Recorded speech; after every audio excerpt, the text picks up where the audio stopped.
Good afternoon, everyone, and welcome to our inaugural CIB Day. My name is Kiera, and I'm part of the communications team here at the CIB. It's my pleasure today to keep our session running smoothly and moderate your questions.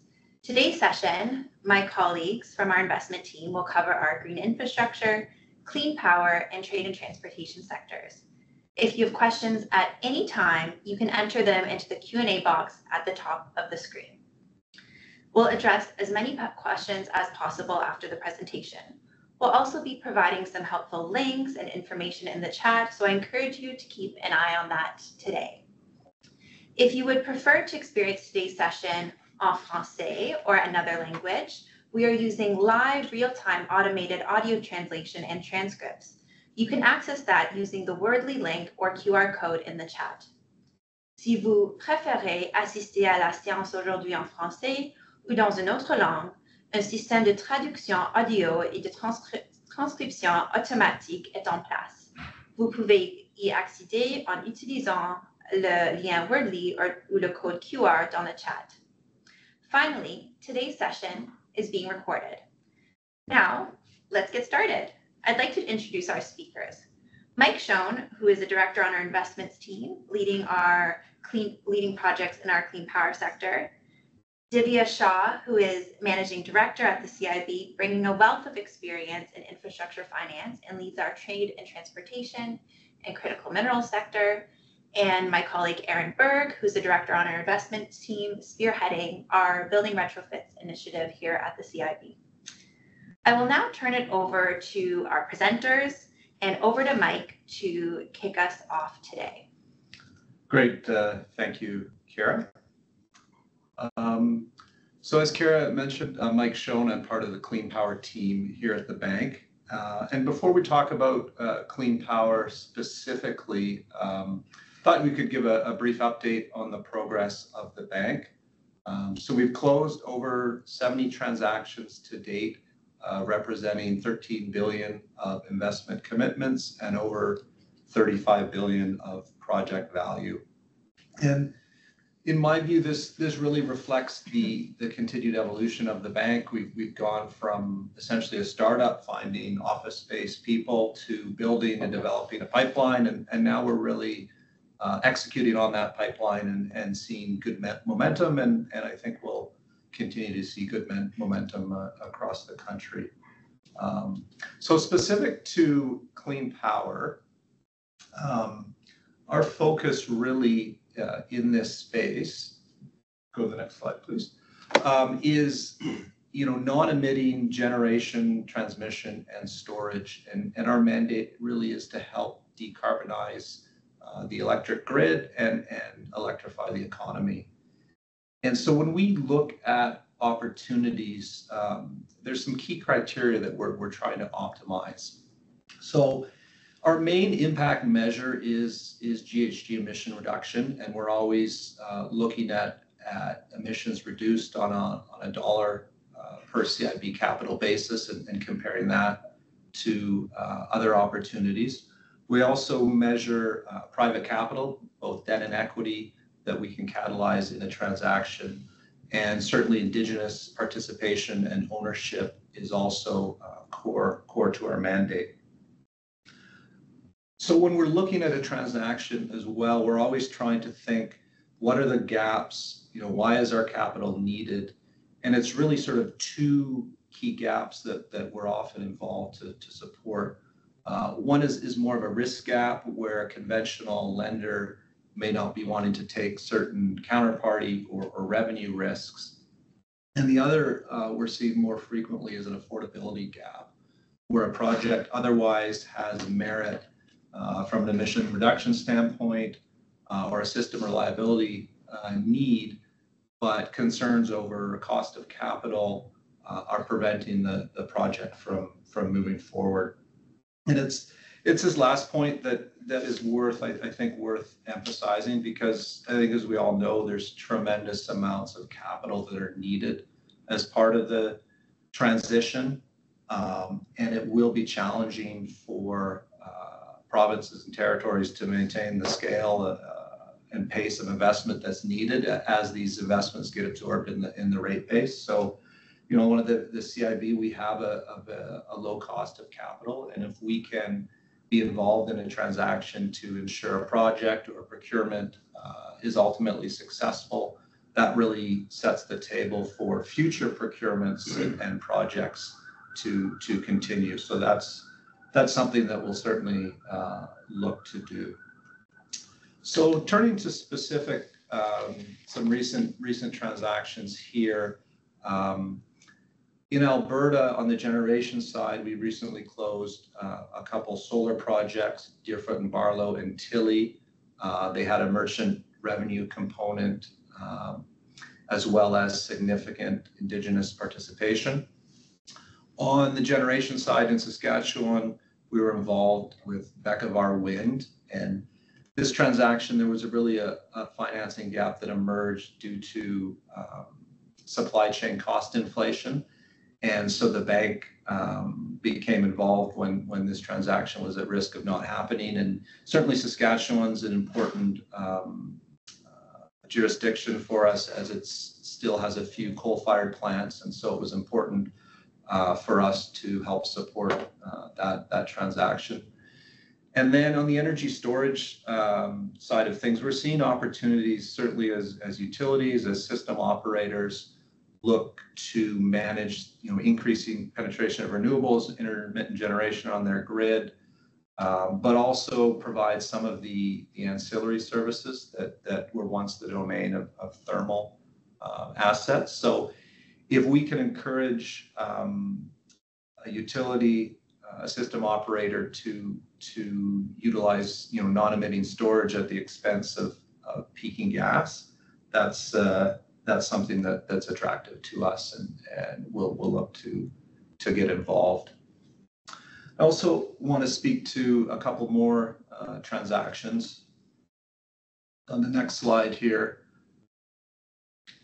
So Darlington New Nuclear, so we provided close to $1 billion of early works financing just to support this exciting project. And look, the reality is that wind and solar alone aren't going to solve the problem. You need emission-free baseload generation, and in areas that aren't blessed with hydro resources, this is nuclear. Small nuclear is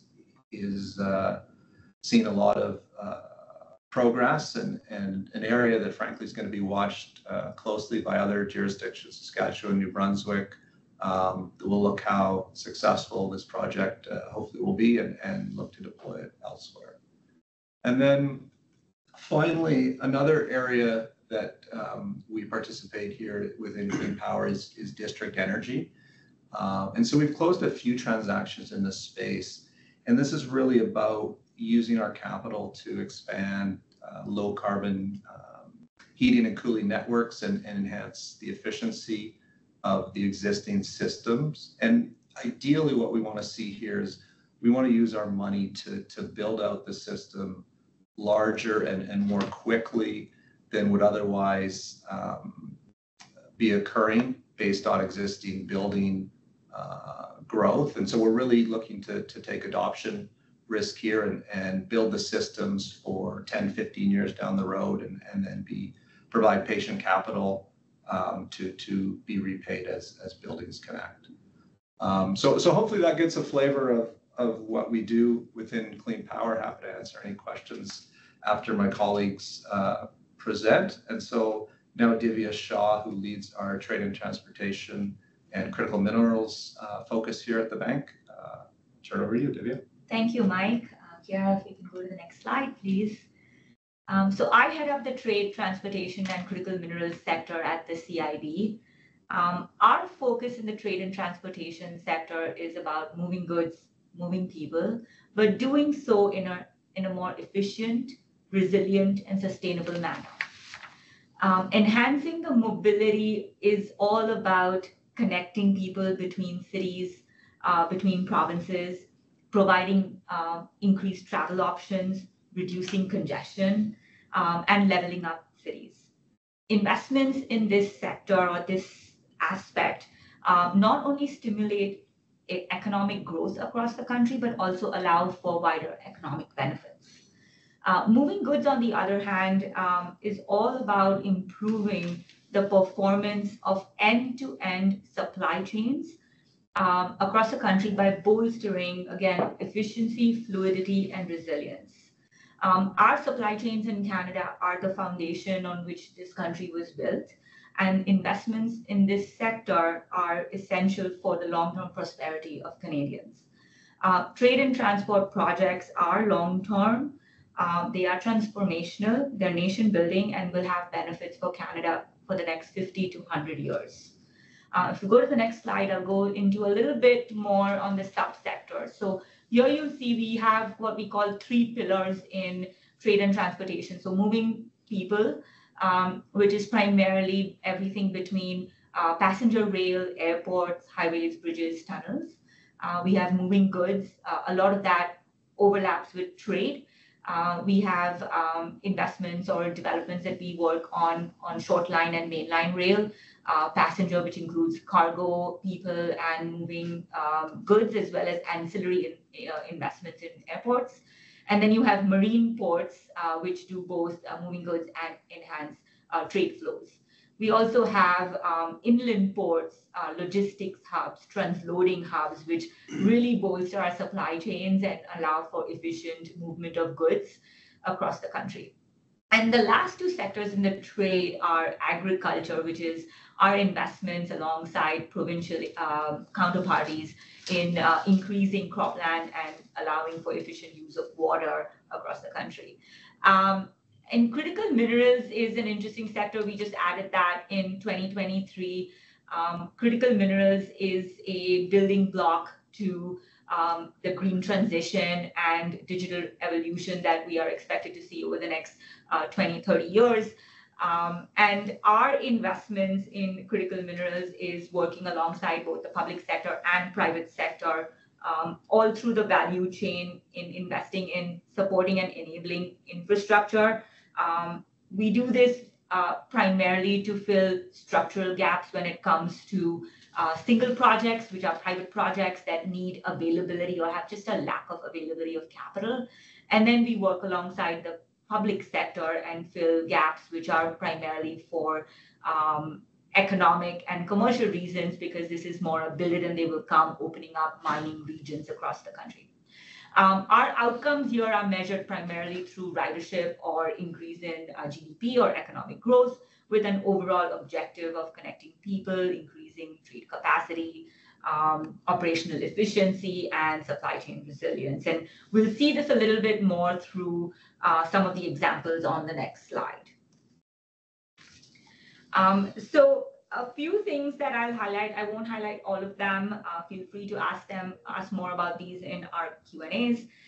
The first one is Schoen Railway. It's a $50 million investment by CIB. This is one of Canada's first Indigenous-owned railway, and it is in northeastern Quebec and western Labrador region. Almost everything in this region is transported by rail, everything from food, fuel, building supplies, medication. So this is essentially what drives that keeps that economy and those communities moving and doing the things they need to do.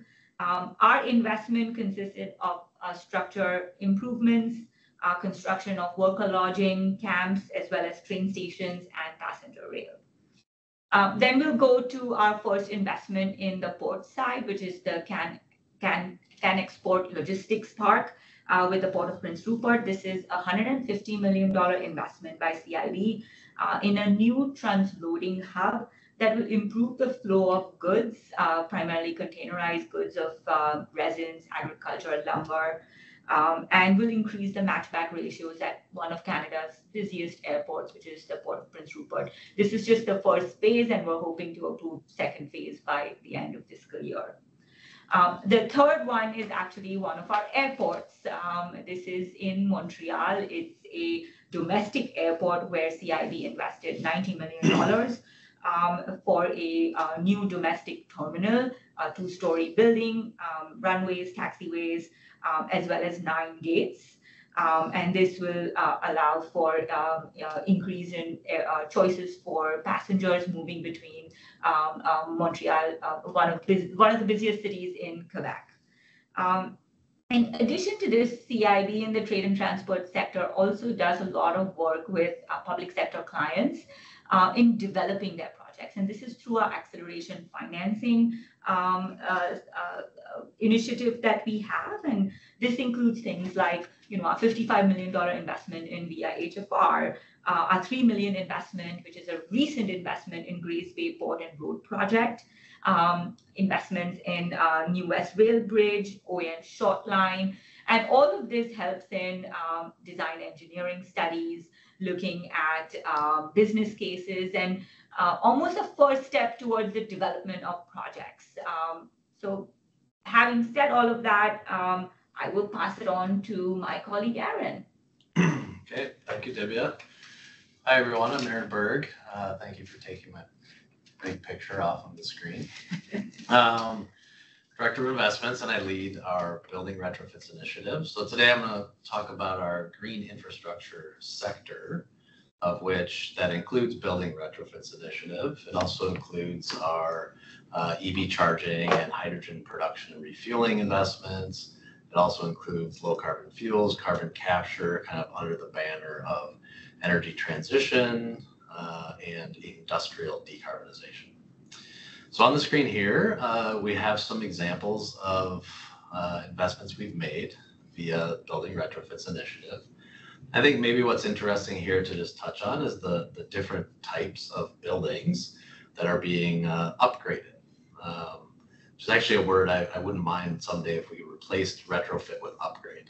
And I say that because I think from a building owner's perspective, a building manager's perspective, and a building occupant's perspective, they find the value proposition of decarbonization really to come as a function of modernization or upgrading old buildings, right? So you take these older buildings with older on-site gas combustion heating systems. Those can be electrified with heat pumps, either geothermal, air source. And usually when that happens, there's also a need to manage indoor air quality and bring up to code the indoor air quality standards. So that would be one of the occupant benefits, is hopefully a cleaner, healthier building.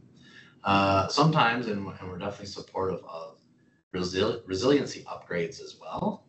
We haven't seen a lot of those just from a kind of cost benefit perspective. That one of the beauties of energy efficiency is that it creates cash flows that can be financed, right? You're using less of something that you pay money for, and resiliency upgrades often are done in service of avoiding a uncertain future catastrophic event, wildfire, high winds, flooding. So it can be very difficult to finance. But anyways, with what's on the screen here, start with like the Royal York Hotel, which is actually a fantastic project on merit. It's a 100-year-old building. It's the type of building that many people would say, oh, you're never going to be able to decarbonize that old building. It just is what it is. Well, they've done a fantastic job of decarbonizing it above 80%, really making it net zero ready. Ameresco Retrofits is kind of one of our aggregator partners. So Ameresco offers no money down, turnkey, low carbon retrofit solutions with our co-investment. And then the BMO Retrofits is an interesting, our only currently financial institution partnership, where BMO is essentially passing through our capital to borrowers. They are the lender, which is what banks do. Banks lend money.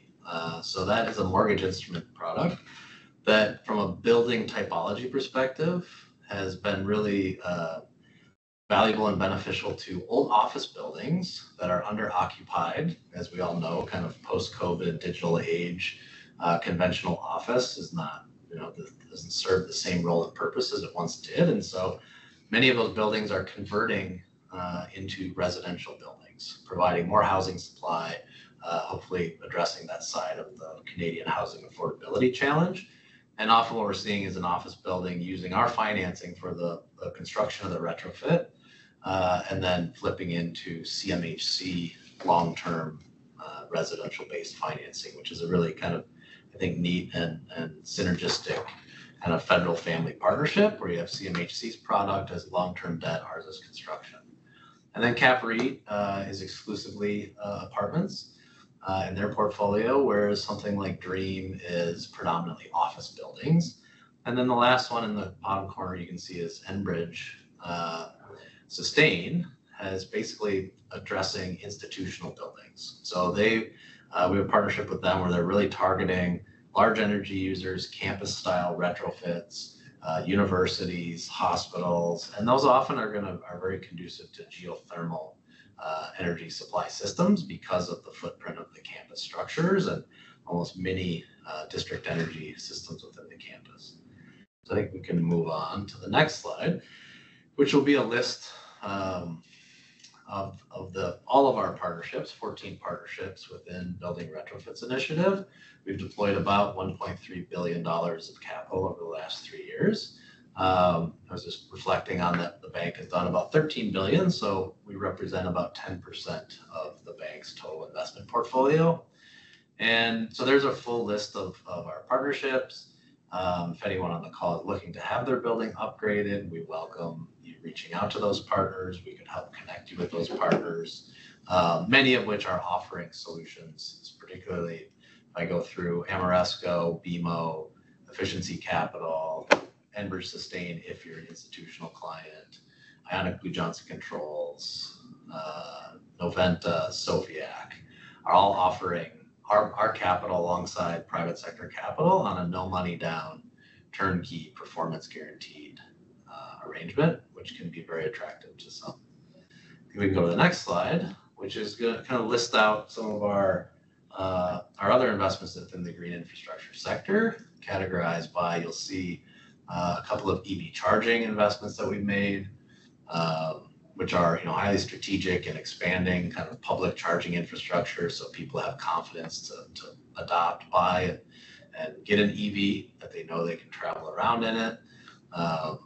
You also will see, I guess, on the top, BC Ferries, which is ultimately a transit project, but got included here. But that's a pretty cool one with electric ferries replacing diesel ferries. So there is anything we do within green infrastructure really is trying to have a nexus around carbon reduction and service of the 2030 and beyond federal climate targets.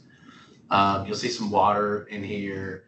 I think we've also started to position our water investments as housing enabling infrastructure as well, not just green infrastructure. And then for Ren on the bottom, we actually have some more details on that later, so we can go to that later. Go to the next slide. Here's a little bit more about the Building Retrofits Initiative. So kind of touched on this, but the purpose of it is really to make investments into the decarbonization of the built environment in Canada, which represents nationally like 20% of carbon emissions of the total economy. But certain provinces it's actually much higher than that. So we make these investments with a minimum carbon reduction to eligibility of 30%. And we calibrate our interest rates in our investments to incentivize and really trying to address the affordability gap of adopting low carbon technologies right now on the cost of capital side. So we offer preferential interest rates for projects that attain 50% or greater carbon reduction. And that's proven to be somewhat effective and valuable for people and kind of nudges them to think a little, maybe a little bit differently and a little bit more ambitiously than they otherwise would have without our involvement. And as an impact investor, I think that's a really good example of how we're exchanging our financial pricing in exchange. So when we get higher impact return on our investment, we're willing to take a little bit lower financial return. And as you see here too, I mentioned earlier that one of the cool things about energy efficiency retrofits, which decarbonization is not always energy efficiency per se. Sometimes it's fuel switching from fossil fuels to on-site, electric heating and cooling systems. But typically, you're also going to, make improvements to a building envelope, and you're going to reduce your demand for energy before you switch, and therefore it creates cash flows that can be financed. And I guess on that, I'd just like to say we think one of our strategic objectives of the initiative is to actually create a robust $2 to $3 billion ultimately portfolio of decarbonization retrofits. And through our monitoring and verification requirements that are part of our investments, we will actually then have a robust data set that we think can help inform greater private sector investment really establishing the predictability and reliability of forecasted energy performance and forecasted carbon performance. So it's a little bit into the weeds, but we're here to talk about how we make our investments today. And so our minimum investment size is $50 million, which can create challenges when trying to address buildings, and that many buildings maybe lots of buildings are not even worth $50 million. And so they may need an upgrade in the tune of $5 million. So therefore, we've created a couple different structures in addition to our kind of most basic investment structure, which is the direct investment or direct loans. So CAPREIT on the beginning on the list that you saw, Dream and Avenue Living and CAPREIT, those are some examples of kind of portfolio-wide balance sheet loans that we've entered into to help those owners retrofit multiple properties within their own portfolio. The second type is what we call our aggregator model, which was Amoresco, Johnson Controls, Enbridge Sustain, Efficiency Capital, Sofiac, et cetera. And in that structure, we are lending money to a newly formed special purpose vehicle alongside private capital that then goes out in the world and has 5 years to basically offer that no money down, turnkey, low carbon solution to anyone in the market that is interested in it and can find value in the agreement. And then our last structure is a participation agreement structure where essentially our partnership with BMO is our only example of this now, but we are in active discussions with other financial institutions hoping to launch more of these partnerships over the next 12 months. And that arrangement, essentially, it's a blended finance product where it's CIB's public impact capital alongside private sector banking capital delivered as a second lien mortgage on title for assets. And so as long as there's enough value in the building and can qualify from a credit perspective, essentially it's affordable debt to decarbonize a building. I think we move on. We have a few more here. And so here's a little bit about kind of zooming out to kind of the broader energy transition and industrial decarbonization. This is really focusing on heavy emitters, supply side to displace conventional fuels. So you'll see the hydrogen production side of it, carbon capture and storage, and then general low carbon fuels such as biodiesel or sustainable aviation fuels. Really, these are kind of the big game investments, whereas some of our aggregator investments are trying to collect and collate a portfolio of smaller projects. Here we're looking for projects that have the potential to reduce carbon pollution by 1 million tons or greater per year. We recognize that in this sector there's chicken and the egg problems with offtake agreements, revenue models, predictability of certain things, and therefore developed our front-end engineering and design capital program that can really help bridge that gap from kind of a concept and a business plan and complete all the engineering necessary to get into an investable project. Within the feed structure, we have a minimum 1-to-1 private capital ratio requirement and a minimum investment size of 10 million with a maximum of 30. And eligible projects are as below, as I mentioned: hydrogen, CCUS, and low carbon fuels. Here's an example of one of these types of projects, Ferenz Carbon Recycling. Really what this is biorefinery that relies on as a feedstock unrecyclable wood waste from construction and demolition, along with residual wastes, municipal waste in general, and all gets mixed up together. It's kind of an idea of a circular economy type investment where it's taking waste, recycling it into a usable product and displacing fossil gas. And this last one is an example of a feed investment that the bank has made in Azure Sustainable Fuels, really to robustly establish all of the kind of technical requirements and planning to take canola and soy oils, natural agricultural products, and convert that into usable aviation fuel that would displace the higher carbon intensive fossil fuels. So I think that's the last slide. Yeah. Thank you. And I'll turn it back to our hot pink Moderator Chiara. Thank you so much, Aaron. I'll kick off with a question to you, Aaron, we have a question around how might post-secondary institutions partner with us on our retrofits initiative, particularly smaller ones with less financial capacity. Yeah, great question. I mean, first stop there would be to, we can put you in touch, contact some of our aggregators, and that's a great solution because they are already fully capitalized with our investment at fairly low rates. They'll offer performance contracting and guaranteeing. They often like and are comfortable managing kind of a central heating and cooling plant. So I think and we have a list of those partners that we can easily circulate and do circulate. And then I think the exploration of potential with those aggregators would inform any project or any path forward.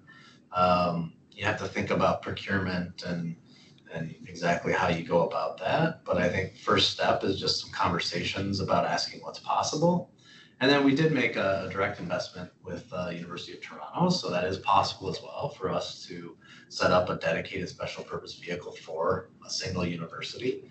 But again, that's a function of size. So smaller, definitely aggregators, and even larger, I think first step. And that was a strategic intent of ours to try to establish a cohort of these aggregators and these providers, essentially a supply side in the market of turnkey, no money down, low carbon solutions. And we've kind of just attained that, I feel like, with the number of investments, Johnson Controls, Sofiac, Amoresco, Enbridge Sustain, Efficiency Capital, and we'll be announcing another aggregator next week. So it's a fairly robust cohort that can compete with each other and support a competitive procurement process, but we would welcome and encourage you to reach out to them, and we're happy to facilitate them. So just for everyone watching today, what would be the best way to get in touch with the aggregators? Would it be just to go through our website, get in touch with our investment team, and you'll connect? Yeah, I think just get in touch with our investment team or myself. I don't know if we're publishing our email addresses on this deck. We'll have some information of how to get in touch with our investment team, so you can connect them directly with our different. Yeah, and I think we have intentions of posting that list on our public-facing website. We may not have done that yet. Apologies for that. But yeah, just be in touch, and we've prepared a list, and we can make warm introductions, email introductions. Happy to help people along in their decarbonization journey. Wonderful. I have another question that is a bit for the group here. So it's around risk and how we manage risk here at the CIB, which of course we have a unique and important approach to managing risk as an impact investor. So just looking around if you'd like to speak to sort of how you tangibly manage risk and approach risk on your teams. Maybe, Mike, could I kick off with you? Sure. So, I mean, we look at a transaction, through an impact lens, in our dollars invested for an outcome. We have, just like any investor, go through a risk process. All of our transactions have a risk rating. I think what is different, if you're a traditional bank or an institutional investor, you would have your risk rating, and that might drive the price that you would need, the amount of capital that you can put into an investment. Here, certainly it drives, certain credit metrics that we have, but it's part of sort of an overall optimization in a structure. So certainly part of the mandate is to bridge risk gaps. And so we definitely do have more sub-investment grade opportunities that we underwrite, or, we're sub-debt in a structure to sort of catalyze some more private debt in it. But how we view risk and how we measure risk is similar to a private sector investor, I would say. Just something to add there. I think one of the main missions of CIB is to catalyze projects that are not happening, right? And the reason that's not happening is primarily because the risk is too high from a variety of different reasons. And that could either cause the project just not happen, or it could cause a cost of capital to be extremely high, making the project not affordable. So we all sit in different sectors, and we look at projects to understand, well, why is this project not happening? What is the kind of risk that's stopping this from moving forward? And we like to say that our products are not cookie cutter here. We're very customized in what we're solving for, how we're solving for it from a product's tenor, terms and conditions, interest rate perspective. But we go in with eyes wide open.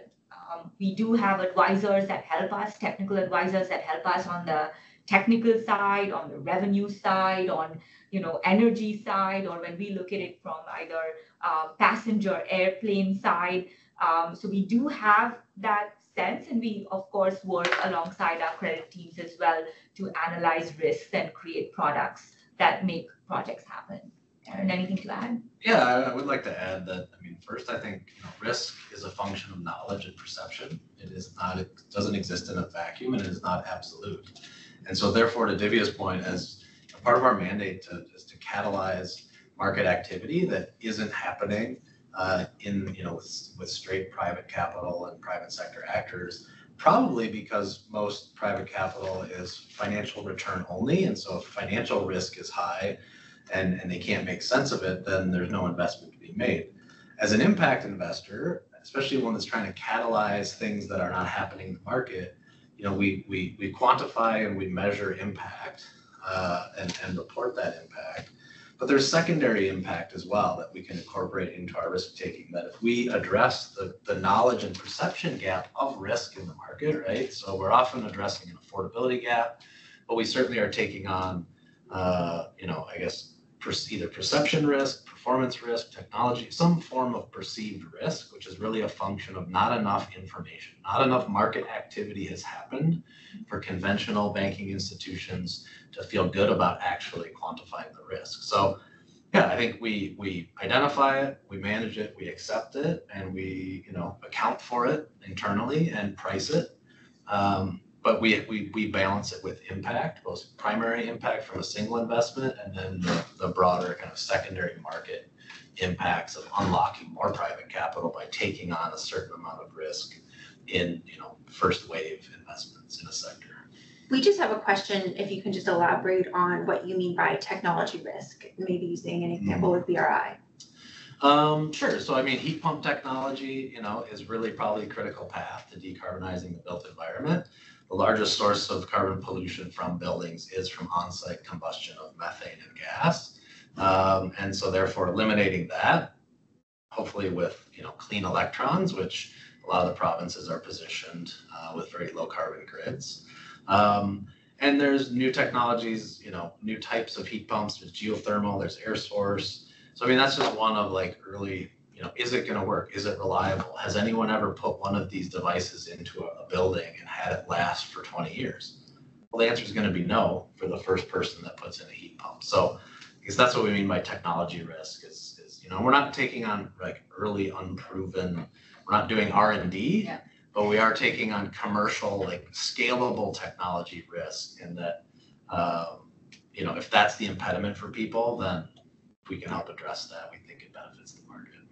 Certainly, and our Q&A box is lighting up here. So just to remind everyone, if you have any questions for our investment experts today, please put them in the chat. I've had a number of questions just around how to get in touch with our team. So I've put the email investments@cib-vic.ca in the chat box, and you can reach out to our investment team. We'll direct your email and then get the ball rolling chatting. Is there anything else you'd like to elaborate just in terms of the process of the intake process of developing these new partnerships? Sure, I can start and happy to have my colleagues join in and add. I think what's great about the CIB is there's no intake process. We usually are out in the market through conferences, through partners, talking with the market, trying to understand needs. And it's literally a one-on-one conversation that leads to a project financing solution. Because again, this goes back to nothing here is cookie cutter. It is about developing the project, being a partner, and working alongside you to find the solutions that's right for you and for the taxpayers of Canada. But I'll hand it over to my colleagues. You have anything to add, Mike or Aaron, in terms of reaching out? No, that's good. I have just another question around, and many of our infrastructure projects touch on more than one priority sector. So we have a question around how do our different teams or our team work together on investments that might spread across a couple different priority sectors, and maybe thinking of Divya, maybe I'll ask this one to you, just around trade and transportation and how you work with other members of our team. That's such a great question, because I think a lot of us, you can never have just one outcome. I know we like to measure it as a primary outcome, but you have many secondary outcomes. And some of the best examples are, for instance, indigenous examples which have a clean power angle to it, or an indigenous example that has a transportation angle to it. And our job is to work across our bank and find the experts to bring them together to get the best solution to the table. When we are looking at CAN Export is a great one, for example.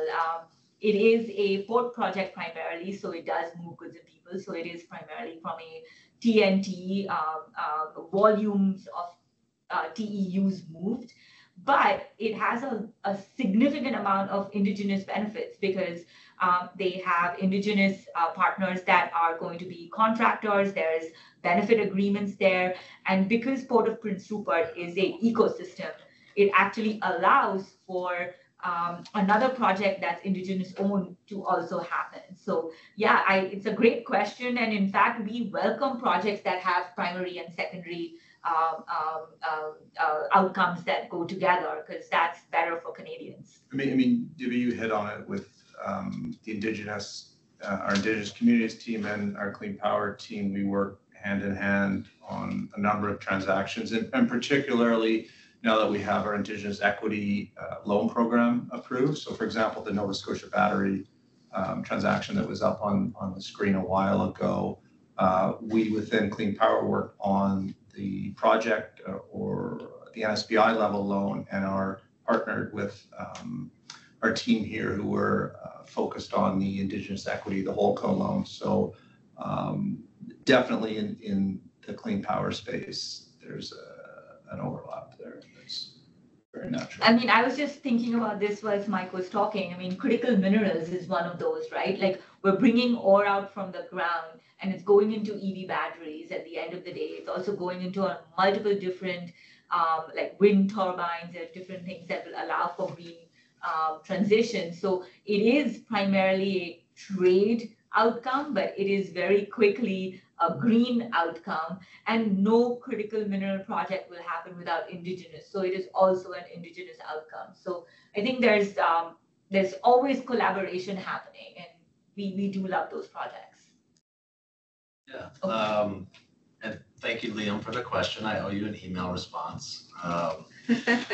But yeah, it's a great question. I think like from a building retrofits perspective, it's becoming more evident as we move along that there's opportunities with district energy, which is one of our clean power investment types, and building retrofits. So for example, you can have an existing district energy system that might be maxed out on its capacity to add new buildings onto that loop if you can extend the loop. And therefore, one of the solutions is to actually retrofit the buildings on the loop to reduce their energy consumption, free up capacity, expand the loop, and then decarbonize more buildings. Another close example of that would be even critical minerals as related to batteries, and basically battery storage on-site in buildings, and microgrid and distributed energy systems, and kind of district energy approaches, not from a heating and cooling, but from an electrification perspective, an EV charging perspective. One of the real constraints on putting in EV chargers into high density, apartment buildings and condos and whatnot is the electrical service capacity into the building. And so addressing that through microgrids and battery storage, in the not too distant future, hopefully, as we have a more robust battery market from an availability perspective and hopefully a cost perspective, I think there's real opportunities to kind of cut across vertical sectors, and we probably end up there. I also think it's a little early days. You have to interact with the regulated utility sector, and some of that kind of bottoms up microgrid stuff is just a little bit too far in front of policy. So we always have to be mindful of utility regulatory policy too, as we try to make investments in leading edge type projects. Thanks so much, Aaron. And Divya, I have another question for you just around our critical minerals investments. So just how are we at the CIB, how's your team unlocking critical mineral mining and operations and exploration? And what sort of projects are we looking for in this space? That's a great question.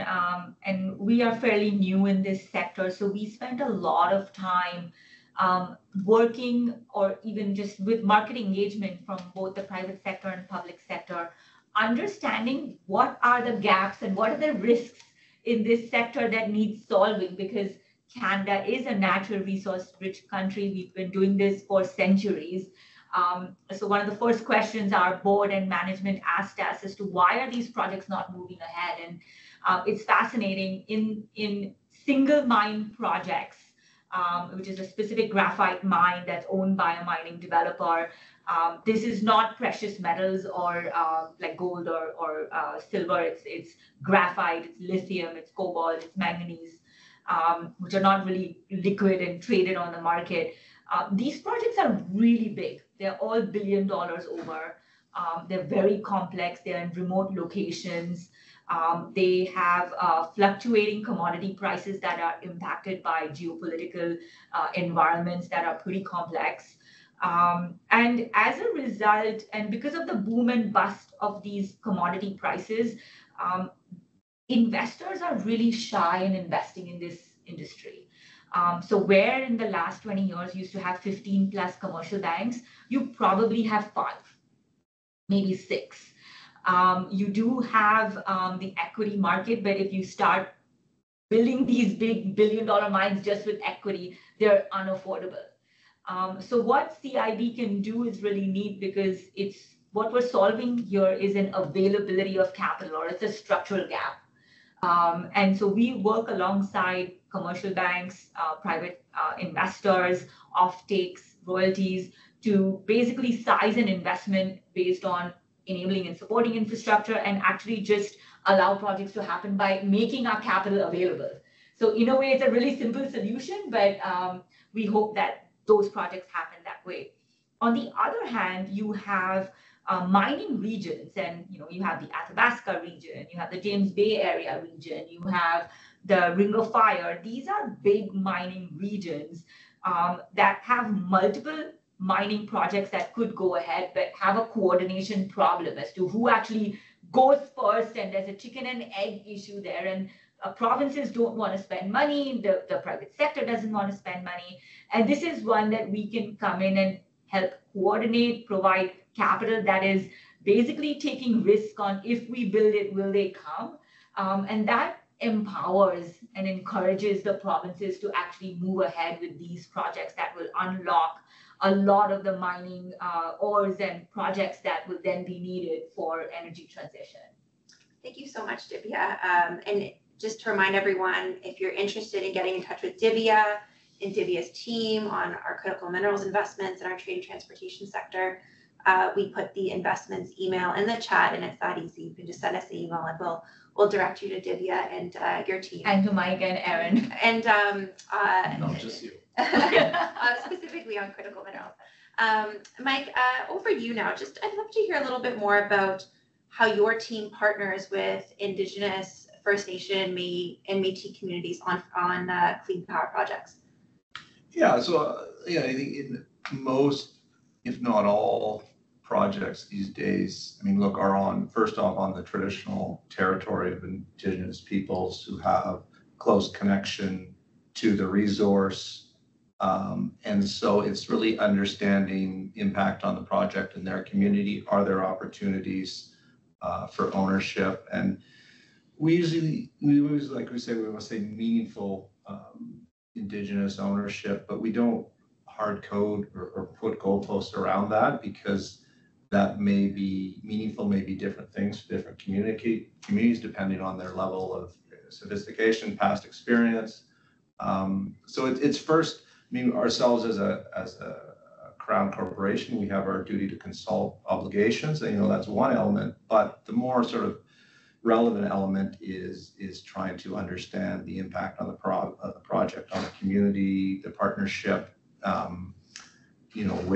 with the sponsor, And so it's just sort of critical aligning all those together to make sure. Because ultimately, if you don't have that social license from the community, the project is not going to be successful, whether that's an Indigenous community, a municipality. So it's all just part of, frankly, good investment diligence and underwriting transaction, but also what's right for stakeholders affected by the project. Thank you so much, Mike. And we only have a few minutes left, so why don't we end with a rapid fire question on, if I can just ask everyone just for a few thoughts on sort of what's next for your sector. What are the big opportunities that you're looking forward to in each of your respective sectors? And maybe, Aaron, I'll start with you in BRI. Okay, thank you. I think battery storage really for buildings, and that buildings position themselves as assets for further grid decarbonization as part of the solution to also decarbonize transportation so that they have enough power on site to charge those vehicles, and then hopefully become a form of virtual power plant themselves where they can support kind of a two-way distributed energy system. So that's what I get most excited about. Awesome, thank you so much for sharing. Mike? Look, transmission is sort of key to all of this. Our existing grid was built for a different time, large centralized baseload plants, and now we need investments that modernize the grid to reflect frequency changes, intermittent generation coming on and off, and moving from thermal assets that ran all the time and provided operating reserve, spinning reserve, and how do we have non-emitting alternatives to that, but then are also cost competitive, because ultimately on a large scale, none of this works unless the economics are palatable to ratepayers. So. Thank you so much for that, Mike. And Divya, what's next for trade, transportation, and critical minerals? So for us, our projects are slow moving and lumpy, but we are looking at port projects on either side of the country. We're working with two of the biggest and busiest port authorities in Canada, so we're really excited about those. We are finding inland ports and logistics hubs are a big thing that various provinces are looking at, and this allows for CN or CP or big main lines to come in and access customers all at one big hub. So that's an interesting model that we're seeing coming up quite a bit. And then, of course, for us, critical minerals over the next 1, 2, 3, 5 years will be really big, both on just single mine projects, but also creating industrial zones, creating, opening up mining regions, either through roads, rail, or transmission. So yeah, it's an exciting space. Lots of exciting opportunities ahead, and all of the priority sectors represented today in our virtual room. I just want to thank everyone for your participation and the discussion today. We didn't get a chance to get to every single question, so if we did get a chance, just feel free to email your question as well, because we certainly welcome those. And the fun today is not done yet. If you plan to stay with us for the final session of CIB Day, which is our annual public meeting, we put the link to join that in the chat. That starts in about 5 minutes, or via the CIB homepage. Thank you so much again to everyone for joining us, and have a wonderful afternoon.